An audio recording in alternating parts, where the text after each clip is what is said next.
just do the best job that you can for somebody. It always bears the most reward.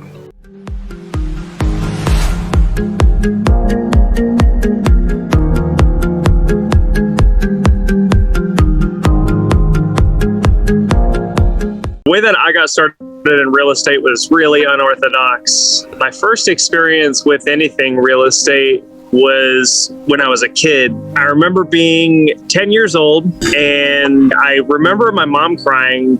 And this particular day, I learned my very first real estate vocabulary word, which was foreclosure. That was one of the most traumatic experiences of my life, was losing my home as a kid. And so throughout the years, I shied away from anything that resembled real estate at all, because it's first impressions tend to last forever if you let them. And so I feel like I strayed away from it for a long time. I avoided anything. I got family, most of my family's in real estate. I never wanted to talk about it. It was just tough. But yeah. I read a book by Robert Kiyosaki in 2019, which totally changed my perspective on the real estate industry. It was called Rich Dad, Poor Dad. And I saw that although real estate could be very scary, there's a lot of opportunity in it, and there's a lot of light in it as well.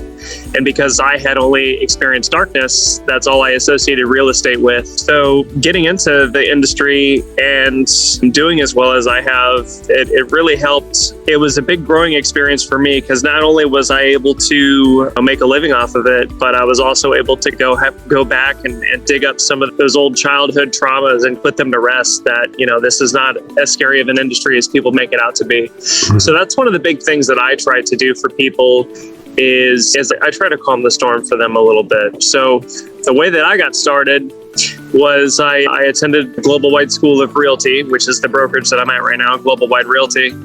And I had my instructor, Ricardo Valdez. He's gold. I love that man. I owe a lot to that man, because he took a lot of these terms that were confusing and scary, because, and until you have your license and you're sitting there holding that certificate, there's a lot of uncertainty in it. So he held my hands, took me under his wing, and walked me through the process. And I ended up becoming one of the first two people in the class to get their real estate licenses after graduation from the class.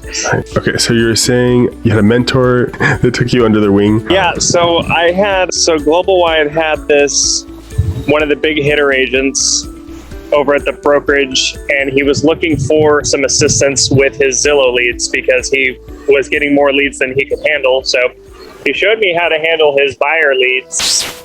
And, buyer leads are the way to get money in your pocket sooner than a listing. And so he showed me how to work his buyer leads and showed me how to take care of the people who needed help finding homes. And it ended up being a really good thing for me, because within 90 days, I made enough money to buy my first home. Oh, that's and great. It was a blessing, because I had my baby girl on the way. So yeah, it ended up working out well, because I had my baby girl Tallulah on the way. And suddenly I had a way to pay for her. I had a way to, and she's my fifth kid. I got five. You need a real estate sized income to afford a family of five, man. So yes, that's so cool. A lot of blessings to feed. Yeah, absolutely. So it's cool how I was able to take one of the darkest times of my life and turn it into the ultimate blessing. And now we got a big, healthy family, and it's cool. So cool. I love that. Pressure, a little bit of pressure, and it's like, oh shoot, like I need to go out and expand my horizons in order to bring in. Yeah, it's cool. You always get your necessaries, but you always get your musts. And so when you raise your standards, you're going to get exactly what you need. Mm-hmm. What have been some of the rewarding things about working in the real estate industry in terms of working with clients? Just being around people. At all corners of the earth, there's good people in this world, and I get to meet most of them. And it's cool because I get to meet people from other states, people from other countries, people from different ethnic backgrounds, people from different financial standpoints. You get to meet people who have $6 million in the bank, and then you get to meet people who have $60 in the bank. Yeah, that's me. So it's cool because you really get to see we're all under the same sun. We're all one. So we take care of each other as such. And that's the most rewarding thing, is because if you reach out with pure intentions and you help someone, and that's where your intentions are, and you're keeping it pure to just do the best job that you can for somebody, it always bears the most reward. Yes. And you'll see some of these agents that you're nothing but a number to them. And you're nothing but a paycheck to them. And it shows. So it's cool. Like, I got customers that I did business with middle of last year who we had a short transaction together. It was in and out in 30 days, but they still reach out to me on holidays. They reached out to me last year for my birthday. So you get to form new friendships, and it's cool because I feel like the more you build a community, the stronger that we become as individuals. Yeah, absolutely. Oh, that's so good. Yeah. What's some advice you would give to someone in the future who's thinking about starting in real estate? Starting real estate, organization. It's one of the biggest things is just being organized. That's something that was a real big learning curve for me. I feel like we're all still learning stuff, because if you're not learning something new every day, you're just not growing. So that's something I try to be the most in tune with is learning how to be more organized each day. One of the biggest things that my mentor taught me, you're not a realtor, you're a problem solver. And the bigger problems you solve, the bigger that check will be. But as soon as you focus on the check, that money will never be there.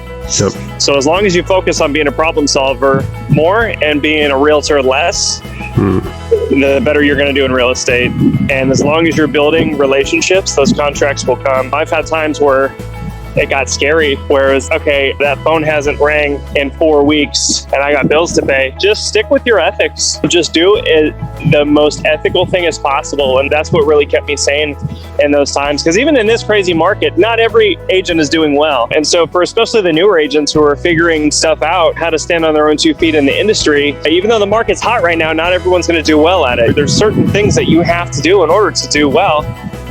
So if you find yourself in a spot where you're uncertain about outcomes or whatever, you always have that to lean against. You always have your ethics to lean against. And as long as you're leaning against those and you're clinging to them for dear life in the uncertain times, you'll always come out clean on the other end, and the reward will be way bigger than you ever thought it was going to be. Yes. Oh, that's so good. I love that. Yes. Integrity above all else. Yeah. So good.